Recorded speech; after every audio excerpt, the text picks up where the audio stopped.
Bismillahirrahmanirrahim. Assalamualaikum warahmatullahi wabarakatuh. Salam sejahtera bagi kita semua. Yang saya hormati Rektor beserta seluruh keluarga besar Universitas Sriwijaya. Pertama-tama saya mengucapkan selamat Dies Natalis ke-62 kepada segenap Sivitas Akademika Universitas Sriwijaya. Di usia ke-62 tahun, menjadi momentum yang tepat bagi Unsri untuk bertransformasi menjadi lebih baik, terbuka terhadap inovasi, sehingga Unsri menjadi perguruan tinggi yang unggul, mandiri, dan maju. Saya meyakini dengan semangat Merdeka Belajar dan Kampus Merdeka, Unsri akan menjadi pusat SDM unggul berakhlak mulia, SDM yang berkarakter Indonesia, yang menguasai ilmu pengetahuan dan teknologi, yang berwawasan global dan bervisi masa depan. Itu saja yang ingin saya sampaikan dalam kesempatan yang baik ini. Sekali lagi, selamat Dies Natalis ke-62 Universitas Sriwijaya. Terima kasih. Wassalamualaikum warahmatullahi wabarakatuh.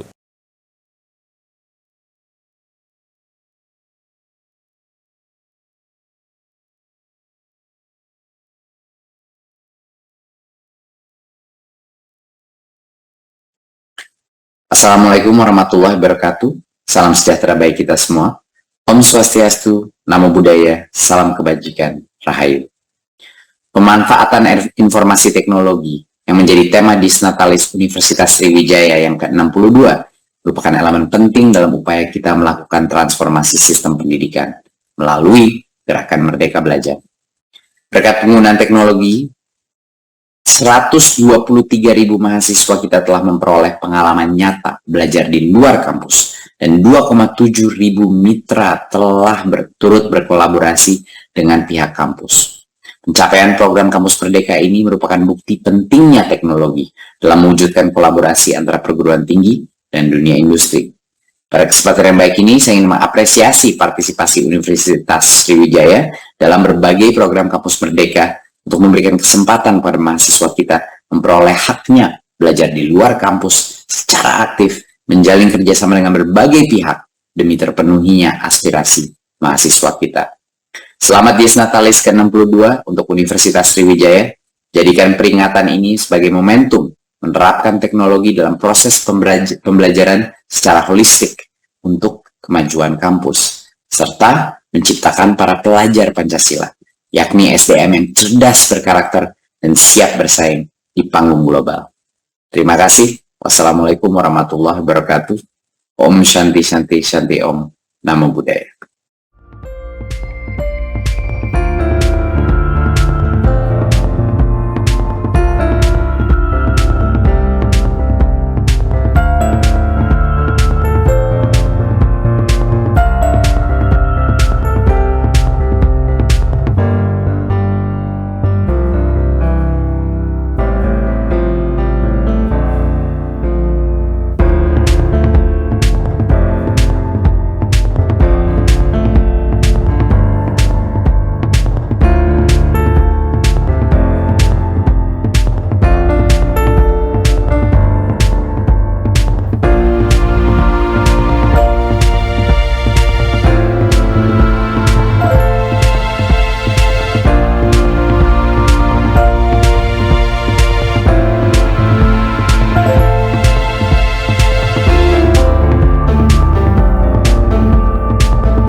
Kita lanjutkan pada slide yang berikutnya ini. Ini menyajikan tentang peranan bahan organik terhadap perbaikan sifat fisik, sifat kimia, dan sifat biologi, sehingga akan memperbaiki kesuburan tanah. Dan lebih lanjut lagi, bahwa bahan organik karena dia memperbaiki sifat biologi, sifat fisik, sifat kimia, dan sifat biologi, tentu dia akan memperbaiki kualitas tanah. Nah, untuk rincian dari peranan bahan organik dalam memperbaiki sifat fisik, sifat kimia, dan sifat biologi akan kita sajikan pada slide berikutnya. Kita lanjutkan pada slide berikutnya. Nah, pada slide berikutnya ini menyajikan beberapa peranan dari bahan organik dalam memperbaiki sifat fisik tanah. Bapak saya katakan bahwa ini beberapa di antara peranan bahan organik dalam memperbaiki sifat fisik tanah. Nah, tentunya masih banyak lagi yang lainnya. Tapi paling tidak pada kesempatan ini ada 7 peranan bahan organik dalam memperbaiki sifat fisik tanah.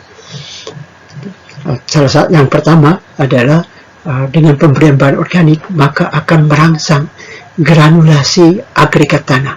Seperti Bapak jelaskan tadi bahwa senyawa-senyawa organik yang diberikan ke dalam tanah dan berupa bahan organik itu dalam proses dekomposisinya dan humifikasi yang menghasilkan senyawa-senyawa organik yang dapat menjadi perekat antara partikel-partikel tanah sehingga membentuk granulasi, membentuk mikroagregat yang selanjutnya berkembang lebih lanjut membentuk mesoagregat dan seterusnya membentuk makroagregat.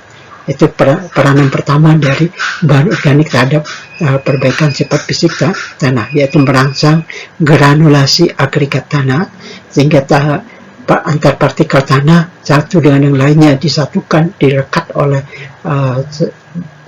senyawa-senyawa organik ini sehingga membentuk mikroagregat, dan selanjutnya antara mikroagregat yang satu dengan mikroagregat yang lain disatukan, direkat dengan senyawa-senyawa organik ini menjadi mesoagregat, dan selanjutnya antara mesoagregat yang satu dengan mesoagregat yang lainnya berserta mikroagregat yang lainnya disatukan lagi, direkat menjadi makroagregat.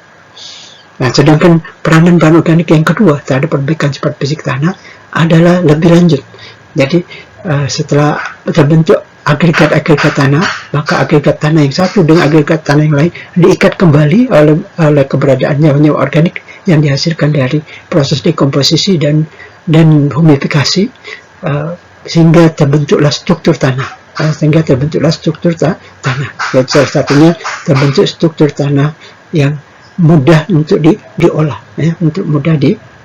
mudah untuk perkembangan dari perakaran tanaman. Sehingga perakaran tanaman pada tanah yang diberi bahan organik strukturnya mudah untuk dilalui oleh akar tanaman. Yaitu terbentuklah struktur yang dikenal dengan struktur ramah.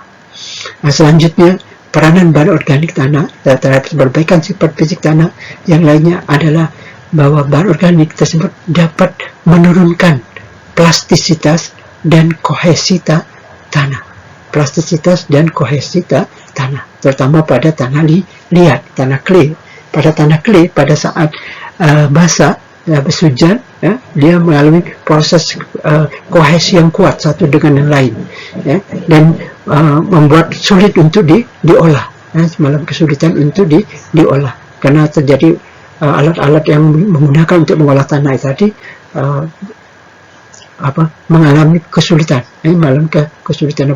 Nah, tapi dengan pemberian bahan organik dia akan menurunkan sifat plastisitas tanah tersebut dan menurunkan sifat kohesi dari tanah tersebut sehingga lebih mudah untuk diolah.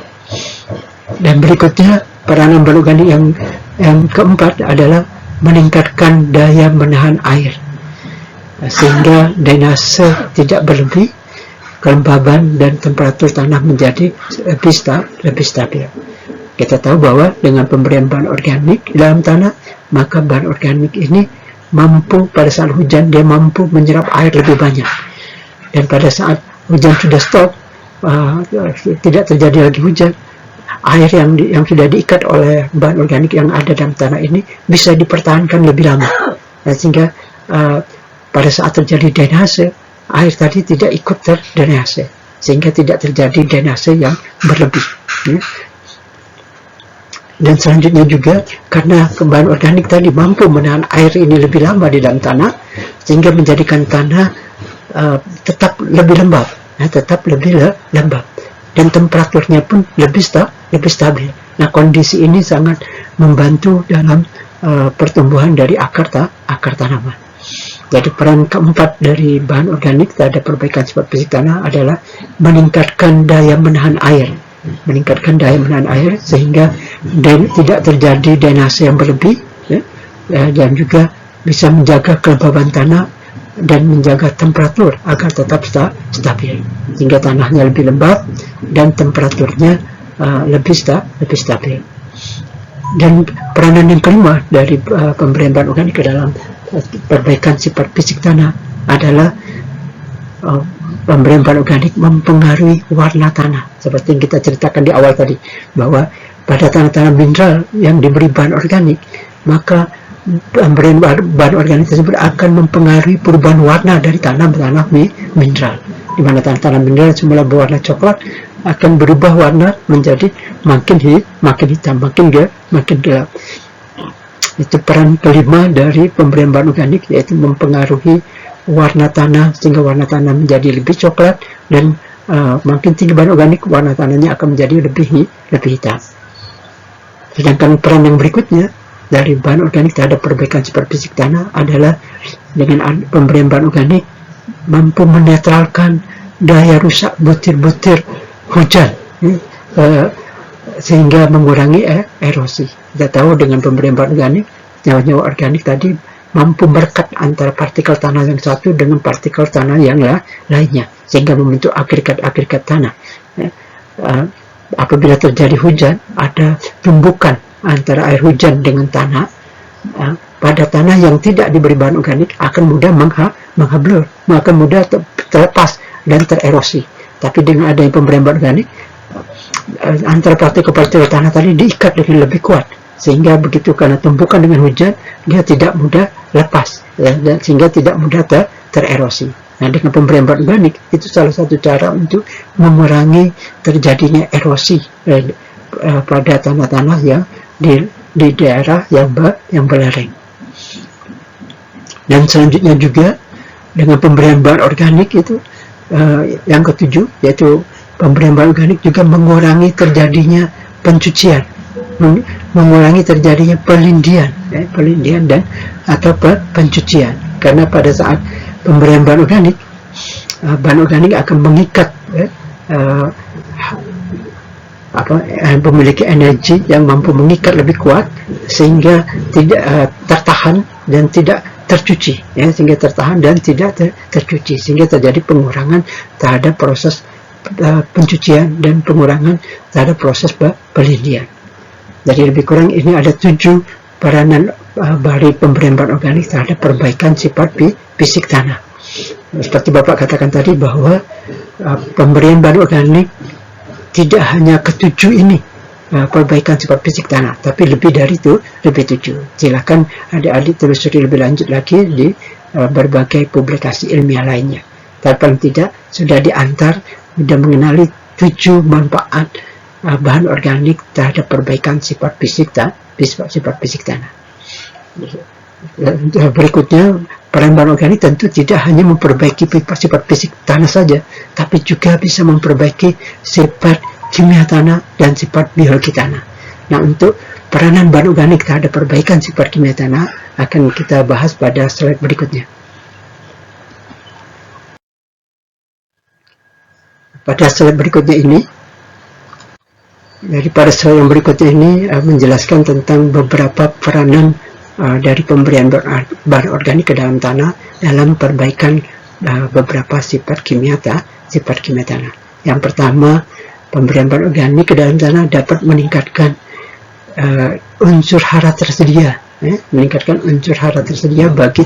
bagi tanaman, di mana bahan organik yang diberikan ke dalam tanah dalam proses dekomposisi dan humifikasi terlepaskan hara-hara.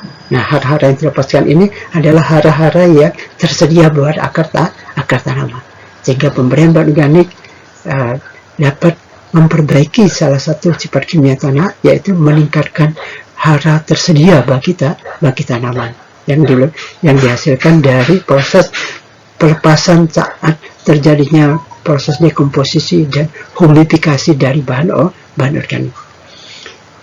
Sedangkan peranan kedua dari bahan organik dalam meningkatkan perbaikan sifat kimia tanah adalah pemberian bahan organik dapat meningkatkan kapasitas tukar kation tanah. Jadi kapasitas tukar kation tanah sebesar 30 kali ketimbang koloid anorganik. Jadi dia lebih meningkatkan kapasitas tukar tanah dibandingkan dengan koloid anorganik.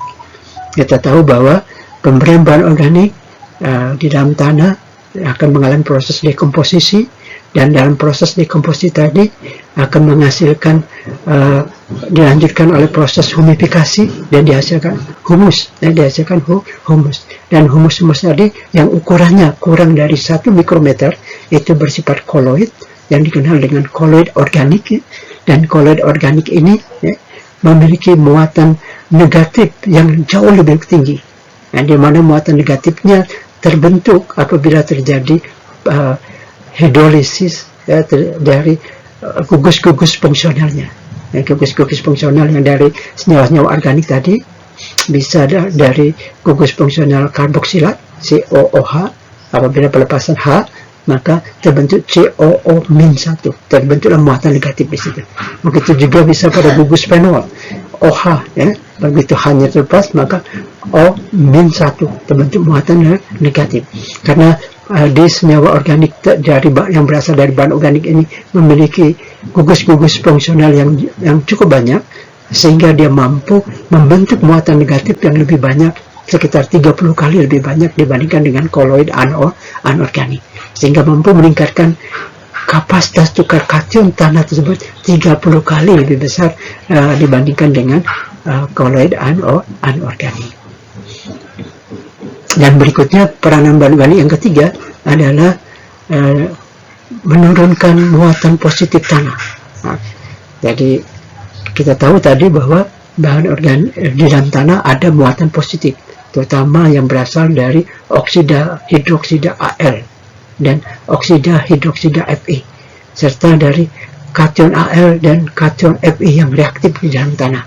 Nah, muatan negatif yang ada dalam tanah ini dari satu sisi dia merugikan, dia akan mengikat P yang diberikan ke tanah sehingga memfiksasi P, karena P dalam tanah akan membentuk bentuk ion yang bermuatan negatif, yaitu H2PO4 dan HPO4-2-, dan ini akan diikat oleh muatan negatif yang ada dalam tanah berupa oksida hidroksida Al dan Fe, dan kation Al dan Fe yang reaktif di dalam tanah, sehingga P yang terikat ini tidak tersedia buat akar tanaman. Tapi dengan pemberian bahan organik, dalam proses dekomposisi bahan organik tadi dan lanjutkan proses humifikasi dan bahan organik tadi menghasilkan koloid organik, menghasilkan koloid organik, di mana koloid organik tadi bermuatan negatif. Nah, sehingga muatan negatif ini mampu menetralkan muatan positif yang ada di dalam tanah, terutama menetralkan muatan positif yang ada dalam tanah yang berasal dari oksida hidroksida aluminium, oksida hidroksida besi, dan kation aluminium dan kation besi yang reaktif di dalam tanah. Nah, jadi pemberian bahan organik mampu menurunkan muatan positif tanah, karena muatan positif tanahnya dinetralkan oleh keberadaan koloid organik yang berasal dari bahan organik yang mengalami dekomposisi dan humifikasi. Itu peranan ketiga dari pemberian bahan organik terhadap perbaikan sifat kimia tanah. Dan yang keempat, peranan bahan organik dalam meningkatkan sifat kimia tanah adalah pemberian bahan organik mampu meningkatkan ketersediaan P dan juga mampu meningkatkan efisiensi pemupukan P. Karena apa? Karena seperti Bapak bilang tadi bahwa dalam proses pemberian bahan organik akan mengalami proses dekomposisi dan humifikasi sehingga menghasilkan asam-asam organik. Nah, asam-asam organik ini yang mampu lebih melarutkan P yang berasal dari pupuk yang diberikan ke dalam tanah, sehingga efisiensi jumlah persediaan P yang berasal dari pupuk tadi dapat lebih meningkat, sehingga terjadi peningkatan efisiensi dari pemberian pupuk P tersebut. Jadi peranan keempat dari pemberian bahan organik terhadap perbaikan sifat kimia tanah adalah yang mampu meningkatkan ketersediaan P yang berasal dari pupuk dan juga mampu meningkatkan efisiensi pemupukan P yang dikarenakan dihasilkannya asam-asam organik dari hasil dekomposisi dan humifikasi bahan organik yang mampu meningkatkan pelarutan P asal pupuk P yang diberikan ke dalam sistem tanah. Jadi pada slide ini menyajikan beberapa peranan bahan organik dalam perbaikan sifat kimia tanah. Dan ini juga yang Bapak sajikan ini baru beberapa. Masih banyak lagi peranan bahan organik dalam perbaikan sifat kimia tanah yang lainnya, pada kesempatan ini hanya mengantar adik-adik dalam berpikirnya, sehingga lebih mensimulasi, merangsang supaya rasa ingin tahunya untuk menggali lebih jauh dari peranan bahan organik terhadap perbaikan sifat kimia tanah. Dan seperti Bapak katakan bahwa bahan organik selain dapat memperbaiki sifat fisik tanah dan sifat kimia tanah, juga dia dapat memperbaiki sifat biologi tanah. Nah, pada slide berikutnya kita akan bahas tentang peranan bahan organik terhadap perbaikan sifat biologi tanah. Kita lanjutkan untuk ke slide berikutnya. Nah, pada slide yang berikutnya ini menyajikan peranan bahan organik terhadap perbaikan sifat biologi tanah. Kita tahu bahwa di dalam tanah itu banyak terdapat berbagai organisme tanah. Ada kelompok heterotropik, ada kelompok organisme tanah kelompok heterotropik. Nah, organisme tanah kelompok heterotropik ini merupakan organisme tanah yang sumber makanannya tidak dapat dihasilkan sendiri, tapi dia sumber makanannya berasal dari senyawa-senyawa organik yang ada di dalam tanah, yaitu yang berasal dari bahan organik yang ada di dalam tanah. Nah, dengan pemberian bahan organik berarti menyediakan lebih banyak sumber makanan bagi organisme tanah heterotropik ini. Karena bahan organik berperan sebagai sumber makanan bagi organisme tanah heterotropik. Dapat ulangi bahwa peranan pertama dari bahan organik terhadap perbaikan sifat kimia tanah adalah bahwa bahan organik sebagai sumber makanan bagi organisme tanah heterotropik. Organisme tanah heterotropik adalah organisme tanah yang makanannya berasal dari senyawa-senyawa organik dari sisa-sisa makhluk hidup sebelumnya yang mati di sana, yang ada di dalam tanah, yaitu salah satunya sumber makanannya dari bahan organik. Jadi pemberian bahan organik menyediakan sumber makanan yang lebih banyak buat organisme tanah heterotropik. Dan peranan yang kedua, bahwa kita tahu juga bahwa di dalam tanah ada kelompok organisme tanah yang energi yang dia perlukan itu berasal dari reaksi-reaksi kimia yang terjadi di dalam tanah, yang disebut dengan reaksi kimia atau kemo, dengan singkatan digunakan kata kemo. Jadi ada kelompok kemo heterotropik, ada kelompok kemo autotropik. Nah, kelompok organisme tanah kemo heterotropik maupun kelompok organisme tanah kemo autotropik ini adalah kelompok organisme tanah yang energinya diperolehnya dari reaksi-reaksi kimia yang terjadi di dalam tanah, terutama diantaranya adalah reaksi dekomposisi dan humifikasi dari bahan organik. Nah, jadi pemberian bahan organik dalam proses dekomposisinya dalam tanah menghasilkan energi yang dibutuhkan bagi organisme tanah kelompok kemo heterotropik dan kelompok kemo autotropik. Artinya apa? Dengan pemberian bahan organik maka kebutuhan energi bagi kelompok organisme tanah kemo heterotropik terpenuhi, kebutuhan energi bagi kelompok organisme tanah kemo autotropik terpenuhi, ya. Jadi pemberian bahan organik memperbaiki sifat biologi tanah, memperbaiki kehidupan yang ada di dalam tanah, memperbaiki kehidupan organisme yang ada di dalam tanah, terutama dari kelompok kemoautotropik dan kelompok kemoautotropik yang membutuhkan energinya berasal dari reaksi-reaksi kimia, dan dalam hal ini di dalam tanah yaitu berasal dari reaksi dekomposisi bahan organik dan reaksi humifikasi dari bahan organik yang menghasilkan energi, dan energi itu dimanfaatkan oleh kelompok organisme tanah kemoautotropik dan kelompok organisme tanah kemoautotropik. Jadi pemberian bahan organik tanah menyuplai energi bagi kelompok kemoautotropik dan kelompok kemoautotropik. Dan yang berikutnya, peranan yang ketiga dari bahan organik tanah adalah bahwa bahan organik tanah juga menyediakan unsur hara bagi berbagai organisme tanah. Jadi bahan organik tanah menyediakan berbagai unsur hara, baik bagi tanaman maupun bagi organisme tanah lainnya. Kita tahu bahwa begitu kita berikan bahan organik ke dalam tanah, maka bahan organik akan bereaksi yang disebut dengan reaksi dalam kondisi aerob, terjadi reaksi dekomposisi dan dilanjutkan reaksi humifikasi. Nah, dalam proses dekomposisi yang sedang berlangsung, dari proses yang humifikasi yang sedang berlangsung, terbebaskan hara-hara. Nah, hara-hara ini sehingga tersedia baik bagi akar tanaman maupun bagi organisme tanah yang hidup di sana. Sehingga bahan organik tanah yang diberikan ke tanah menyediakan unsur hara bagi tanaman dan juga bagi organisme tanah. Jadi itulah peranan ketiga dari pemberian bahan organik ke dalam tanah dalam perbaikan sifat biologi tanah. Yang selanjutnya, peranan yang keempat dari pemberian bahan organik terhadap perbaikan sifat biologi tanah adalah bahwa bahan organik dapat meningkatkan populasi organisme tanah. Yang dapat meningkatkan populasi dari organisme tanah. Kenapa? Ya seperti tadi, bahwa pemberian bahan organik menyediakan sumber makanan buat kelompok heterotropik, sehingga kelompok heterotropik tidak terbatasi kebutuhan makanannya, sehingga dia berlangsung berkembang biaknya, berlangsung proses perkembangbiakannya, sehingga populasinya akan meningkat.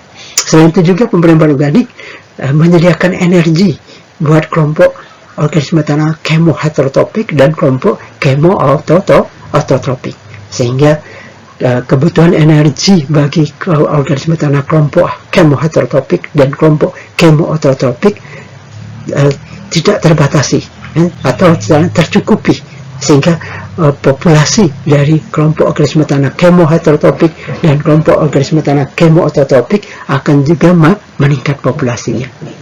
Jadi pemberian bahan organik dapat meningkatkan populasi dari organisme tanah, yaitu mencakup organisme tanah heterotropik dan organisme tanah kelompok kemoautotropik dan organisme tanah kelompok kemoheterotropik.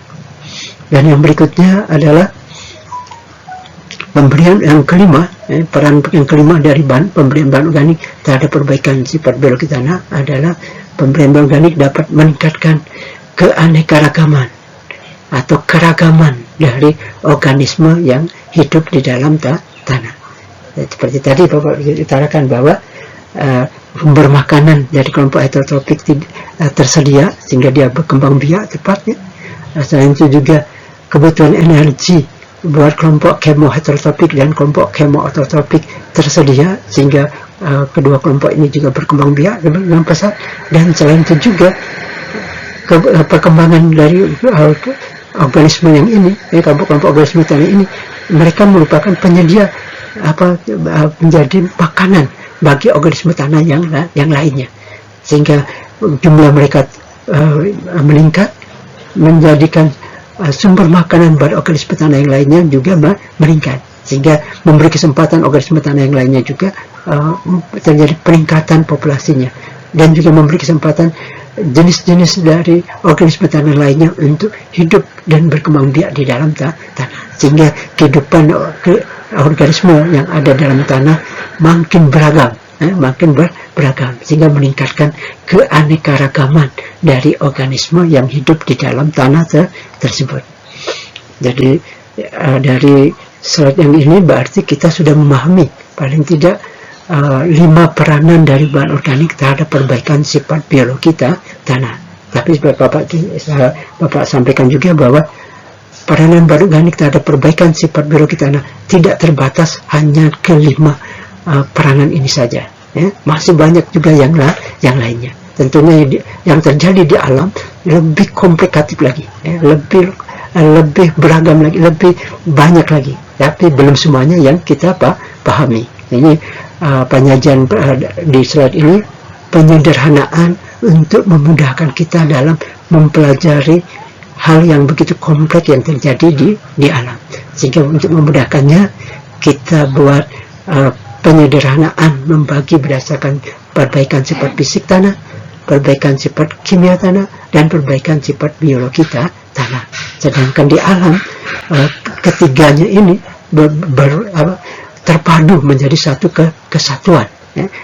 Bahkan ada interaksi satu dengan yang lainnya, bisa berkaitan dengan psikobiologi, ya. Bisa juga psikokimia, bisa juga biochemistry dan sebagainya yang terjadi di dalam sistem tanah tersebut. Tapi tentunya untuk memudahkan mempelajari yang kompleks tersebut perlu penyederhanaan untuk membentuk kerangka berpikir kita, untuk membentuk kerangka berpikir kita untuk memudahkan kita dalam mempelajari yang lebih luas lagi. Jadi dengan demikian bahwa pada pertemuan ini kita sudah membahas tentang bahan organik dan bahan organik tanah, serta telah memahami batasan ruang lingkup pengertian dari bahan organik itu sendiri dan pengertian dari bahan organik tanah. Dan lebih lanjut lagi kita sudah mempelajari tentang sumber-sumber yang dapat dijadikan sebagai bahan organik yang apabila diberikan ke tanah dapat menyumbangkan peningkatan dari bahan organik dalam tanah. Dan lebih lanjut lagi kita sudah mengetahui komposisi dari bahan organik, baik dari penyusun secara unsur kimianya, dan juga dari struktur-struktur kimia lainnya dari bahan organik tersebut. Setelah lebih lanjut juga kita sudah membahas tentang tingkat kemudahan dekomposisi dari bahan organik. Nah, semuanya itu Bapak utarakan tadi bahwa ini merupakan salah satu bekal ilmu yang berkaitan bidang pertanian yang berhubungan dengan bahan organik, dan tentunya harus dikaitkan dengan teknologi yang menunjang dalam pemanfaatan bahan organik tersebut. Dan tentunya ke depan perlu inovasi-inovasi yang memadukan antara ilmu, teknologi, dan kreativitas manusia dalam rangka memperbaiki sistem tanah, meningkatkan kesuburan tanah, meningkatkan kualitas tanah, dan dengan tujuan utamanya adalah untuk meningkatkan produksi pertanian agar tersedia pangan yang lebih berkelanjutan, agar dapat mengatasi krisis pangan yang menjadi tantangan kita di tahun 2023 ke depan. Harapannya bahwa dari bekal ilmu ini diharapkan semua mahasiswa pertanian yang nantinya akan menjadi calon-calon sarjana pertanian bisa mengaplikasikan pengetahuannya ini, ya, mengaplikasikan ilmunya ini, dan memadukan dengan teknologi yang tersedia di masanya nanti, dan memunculkan kreativitas baru, yang memunculkan inovasi baru di bidang pertanian ke depan. Untuk perkuliahan ini Bapak cukupkan sampai di sini. Pada slide berikutnya ada tugas, ya, berkaitan dengan tugas dan kuis, dan akan Bapak sajikan pada slide berikutnya. Nah, pada slide berikutnya ini yaitu tugas dan kuis untuk mata kuliah dasar-dasar ilmu tanah pada pertemuan ke-14 ini. Yaitu tugasnya bahwa setiap mahasiswa mempelajari lebih lanjut tentang bahan organik, tentang sumber-sumbernya dan manfaatnya bagi tanah dari berbagai hasil penelitian baik dari jurnal maupun prosedik. Dan selanjutnya setiap mahasiswa meringkas satu publikasi ilmiah, baik itu dari jurnal maupun dari proceeding. Cukup satu halaman. Jadi meringkas satu halaman dari publikasi ilmiah 5 tahun terakhir. Jangan lupa 5 tahun terakhir. Makin terbaru makin bagus. Dan selanjutnya selain tugas ada kuis. Nah, kuisnya ini tentunya berkaitan apa yang sudah ditelusuri, apa yang sudah dipelajari dari materi yang disajikan tadi, yang disampaikan tadi, dan juga berkaitan dengan tugasnya.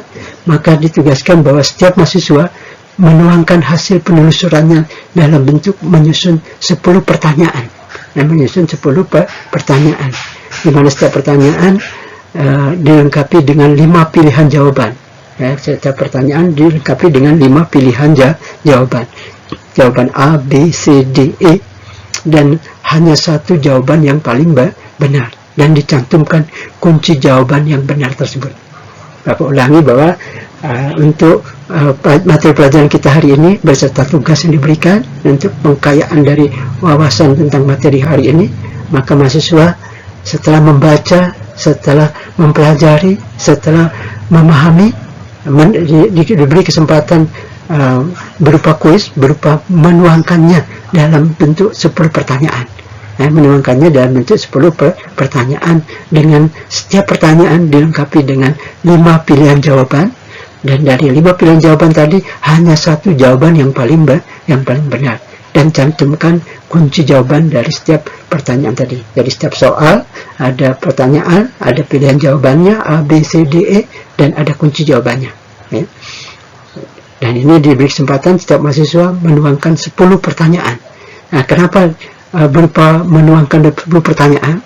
Itu tidak lain bahwa untuk untuk menyusun suatu pertanyaan, maka seseorang perlu membaca dulu, perlu mempelajari dulu, perlu memahami dulu, baru dia bisa berhasil menuangkannya dalam bentuk pertanyaan. Sehingga dengan menyusun 10 pertanyaan, memberi kesempatan mahasiswa untuk belajar lebih banyak, memahami lebih banyak, dan menuangkannya lebih kepada bentuk 10 pertanyaan ini, ya. Dan untuk batas waktu kumpul tugas dan kuis ini, yaitu tugas dan kuis dikumpul dengan batas waktu pada paling lambat hari Rabu nanti, maaf ini waktunya ada keliru ini, ini batasnya hari Sabtu 19 November 2022. Jadi hari Sabtu 19 November 2022 pukul 23.59. Dengan format bisa MS Word, huruf Aramiro, font 12, dan bisa juga dalam bentuk, selain MS Word, bisa juga dalam bentuk PDF. Dengan demikian ada file berkaitan kuis, ada file berkaitan dengan tugas. Tugasnya ada 2 file ringkasan 1 halaman, dan file sumber publikasi ilmiahnya yang diringkas.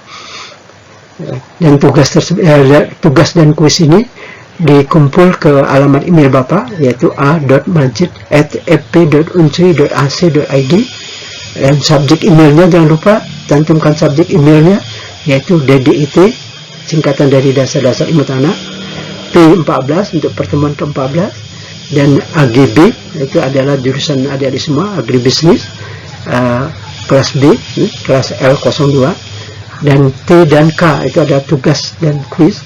Selanjutnya nama dan NIM, nama dan NIM. Jadi jangan lupa subjek emailnya, supaya memudahkan Bapak untuk mengenali bahwa yang mengirim email ini berkaitan mata kuliah apa, untuk pertemuan keberapa, dan dari kelas yang mana, serta berasal dari mahasiswa yang namanya siapa, dan dengan nomor NIM berapa, ya. Jadi sehingga ini memudahkan Bapak dalam mengetahui, ya, dalam mengetahui siapa pengirim tugas tersebut. Dan untuk perkuliahan kita Bapak cukupkan sampai di sini. Sampai ketemu di lain kesempatan, yaitu minggu depan dengan topik bahasan yang selanjutnya. Bapak akhiri, wabillahi taufiq wal hidayah. Assalamualaikum warahmatullahi wabarakatuh.